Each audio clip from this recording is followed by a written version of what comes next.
We can know the truth, but can we live it? Heart, dwell. We're in a series of Do the Right Thing. I really like this.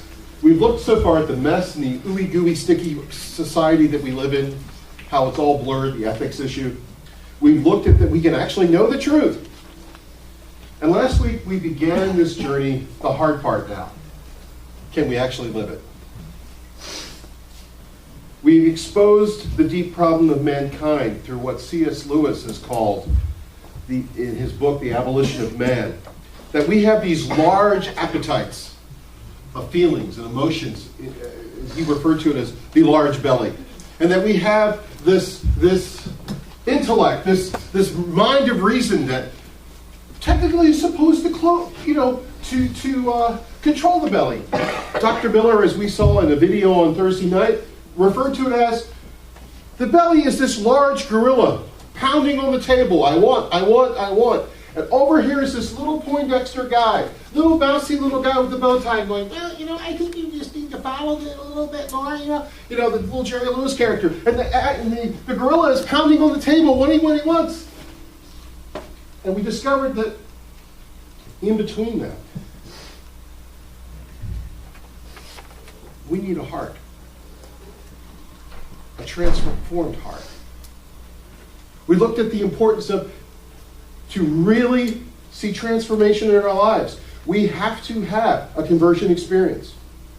Jesus said, I am the way, the truth, and the life. Nobody comes to the Father but through me. And through that all, we started to look and unpack it. What are these institutions that God has ordained and given us to support us in our development? We started talking about the family last week. Today I was really planning to talk about community, accountability. But something happened last week. I looked out on the sea of people here,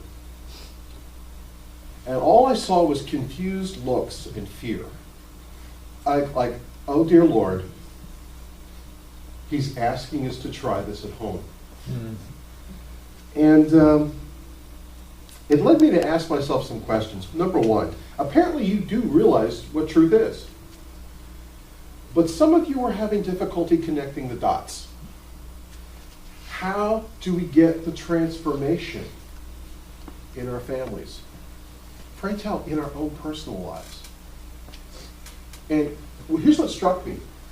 The same principles that we're talking about for applied truth are the same principles that this church will use to reach our community and see transformation. And here's where the connecting the dots fail. We talk about, let's all go transform our community. And I'm realizing, oh dear Lord, we don't know how to transform our families. Oh my, we don't even know how to transform our lives. So let's back the truck up just a little bit, and we're going to put on a pause button, because there's at least one principle that we got to discuss today in order for you to be able to see your lives transformed. So here's the message title for today. Why are we so afraid of the light? Why are we so afraid of the light? Here's a quote for you. Plato. We can easily forgive a child who is afraid of the dark. The real tragedy of life is when men are afraid of the light. Plato said that in one of his texts in 380 BC. This problem's been going on a while. It really has. I'll give you a quote by Spurgeon. It's a little wordy. It's a little Old Englishy. But I want you to let it resonate in you, because he's talking about something really profound here. Spurgeon said, it is a great thing to begin to see the Christian life. It's a great thing to begin the Christian life by believing good, solid doctrinal principles. Some people receive 20 different gospels in many years. But how many more will they accept before they get to their journey's end? It would be difficult to predict. It's not cooperating. I thank God that he taught me early the gospel, that I've been so perfectly satisfied with it, that I do not want to know any other. Constant change of creed is sure loss. If a tree has to be taken up and shaken 2 or 3 times a year, you will not need to build a very large loft to store the apples. When people are always shifting their doctrinal principles, they will not likely bring forth much fruit to the glory of God. It is good for young people to begin with a firm hold on those great fundamental doctrines which the Lord has taught in His Word. Why? Well, I believe if some preach about temporary, trumpety salvation, that only lasts for a time. I would scarcely be at all grateful for it. But when I know that those whom God saves, He saves with an everlasting salvation. I know that He gives them to everlasting righteousness. I know that He settles them on an everlasting foundation of everlasting love, and He will bring them into an everlasting kingdom. Oh, do I wonder, am I astonished that such a blessing as should ever be given to me? And he goes on to say, pause, O my soul, adore and wonder, ask, oh, why such love to me? Grace has put me in the number of God's Savior's family. And that was by C.H. Spurgeon. We have to get to this place where we have a firm foundation in our lives, where we have an anchor. We talked about it a couple of weeks ago. We have to have absolutes. We're living in this pluralistic society that is basing all their decisions on moral relativism. Everybody's okay. And if everybody's okay, everybody has an opinion. And if everybody has an opinion, nobody's right. You can't tell anybody they're wrong. But we know better. We know that there are absolutes. We've looked at that absolute as Jesus Christ. How do we live it? First of all, we have to get over some misnomers. There are misnomers. It's a perception issue, and I think we're also subject to it. I want you to be able to see how God connects to you in your life. I really do. I want you to see how God in His Word, how Jesus Himself connected to humanity. If you see how Jesus connected to humanity, you're going to realize something. And this is the one thing I want you to walk away, and I want you to have confidence in today. That God meets you where you're at. But we have perception issues. Perception, misnomer number 1.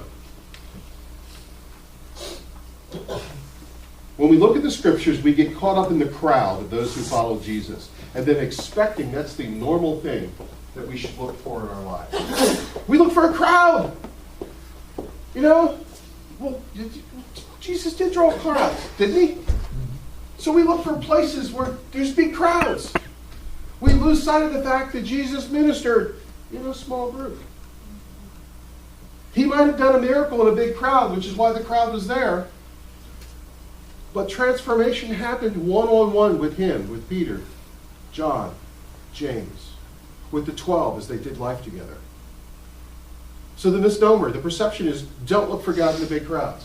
Second thing, we get caught up in the buzz, as my buddy Ross McMillan would say. The miracles, signs, and wonders.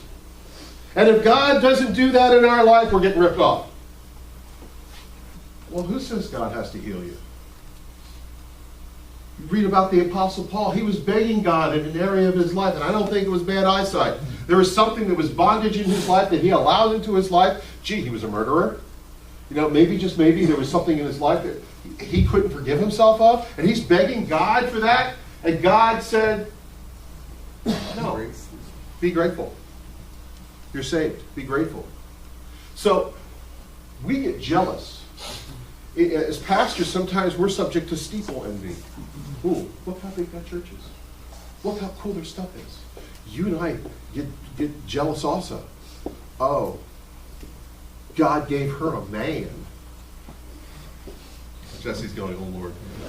Oh, man. No. God gave them they're a happy couple. Why don't I have the bliss that they have right now? Well, they just got engaged. Give them 5 years, okay? They have to go through some things.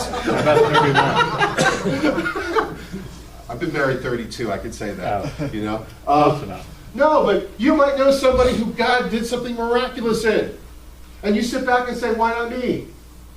That clouds your perception of how God's going to work in your life. Don't get caught up in the buzz. Third thing, personalities. We look for Paul's, Peter's, John's to speak into our lives. We get sucked into that guy with a large ministry and that huge following to hear from God. We look for God to speak us from the guy on TV, the guy on the radio, Lord, even the guy in the bookstore's book. And yet we lose sight of Grandmama, who served God for 75 years, sitting on that front porch, living across the street from you, who has more wisdom than any 5 preachers that you've ever met. You know, it's not the personalities. I'm noisy, okay? I know I am. But let me tell you something. Some of the greatest people that I have ever had minister into in my life were little old ladies over a cup of coffee, give me a piece of cake, telling me where it was at. Serious. And if you're always looking for the guy who has the big, coolest thing, I'm telling you, you're going to miss out on what God has. Because it's the little people that God is going to bring across in your life that will change your life, who will impact you greatly. 4th misnomer, the tinsel. Or as I like to tell, I say to my children, ooh, the shiny thing, ooh, little bauble. Yeah, we get caught up and we get distracted. We look for the carnal or material success to clarify or sanction that we are hearing from God. Wow, look at that church. Look at that church. It seats 2,000. Look at that building. Yeah, they're $9 million in debt. I know one not too long ago locally that was $3 million in debt, and they could only get 1.8 out of the building they sold. Don't look at the material things to confirm that God is speaking into your life. So, there's the misnomers. So what should we look for? This is where it gets fun. I'm going to give you a couple things here. In the book of Acts, 22:14, it says this. And he said, the God of our fathers has chosen thee, and thou shouldest know his will, and see that the just one, and should hear the voice from his mouth. Jesus said this in the Gospels, where I hear my Father's voice, and I speak the words I hear my Father speak. I see the works that my Father does, and I choose to engulf myself to participate in the works that my Father is doing. That's how Jesus Christ himself, the Son of God, was able to meet God himself in his life. We have to hear the voice of God. In 1 Kings 19, I'm just going to read a couple things for you. I'm going to bounce around in 1 Kings a little bit. Talk about Elisha. You know, Elisha heard the still small voice.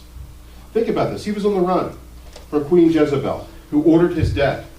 I don't know about you. Any of you in this room have a death warrant out on you? Anybody? Okay. Well, he did.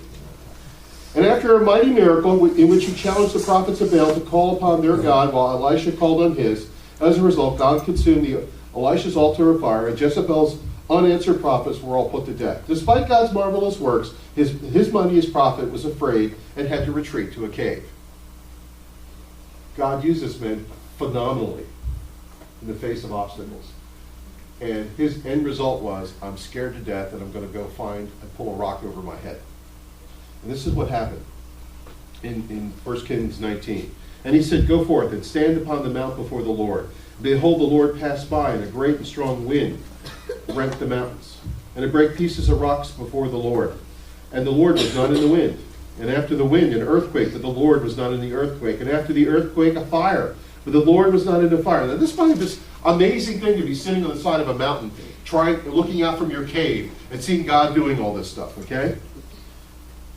And God was not in the fire. And after the fire, a still small voice. And it was so that when Elisha heard it, he wrapped his face in his mantle and went out and stood in the entering in the cave. And behold, there came a voice to him, and he said, what do you want to hear? You've got to get yourself to the place where you're hearing that still small voice. You want to change your family? You want to change your personal life? You want to be able to allow God to speak into your life through the community that you're connected to? It begins with you hearing God's voice. You've got to hear God's voice, which means all those misnomers, all the distractions, the circus, the sideshow, all the stuff that's going on around you, you have to shut out. You have to get yourself to that place where you allow God to speak to your heart.